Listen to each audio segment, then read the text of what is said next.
Time right now is 6:12. There's a business owner said he's tired of seeing trains blocking entrance to local business parks, and it's costing him money. He claims it happens almost every week. And local companies couldn't do anything about it. Then they called KENS 5's Andrew Moore, and he started contacting railroad operators to get some answers.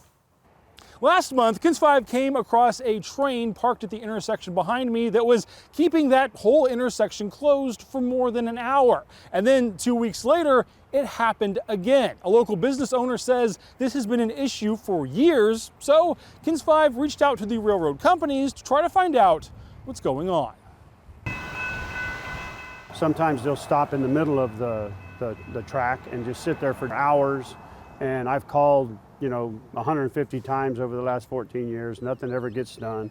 Wind Supply President Weldon Jackson says stopped trains on the nearby railroad crossing are costing his business both time and money. Our plumbers are on the other side of the tracks. Sometimes it's hard for them to get over the tracks, so they'll just go somewhere else. It is possible to spend 5 more minutes working your way back around to the business if you know where you're going, but it's hardly convenient. Additionally, locals say the train also sometimes stops just short of the crossing, but close enough to leave the crossing arms down. Sometimes they're 3 feet from clearing the sensor, and they'll sit there for hours and hours.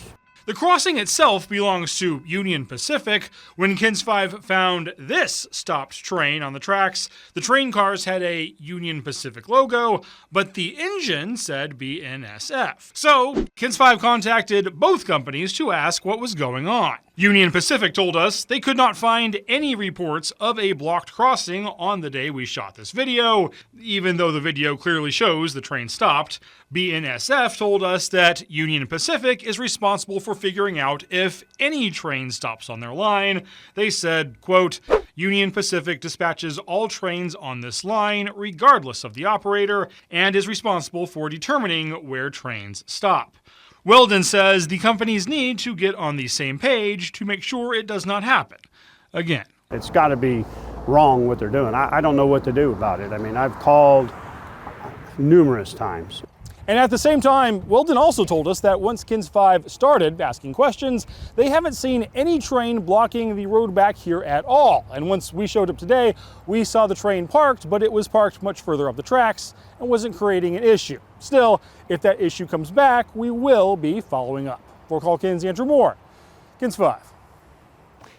Now, if you have a problem you can't quite seem to get resolved, KENS 5's here to help. Just call the number on your screen there, 210-470-KENS. Let us know what's going on. Make sure you give a good description of what's happening and include your phone number. Maybe we can give you a call and see if we can help you out. Man. Andrew again. Yeah. Yeah, way to On the go. case, making things happen. KENS 5 again.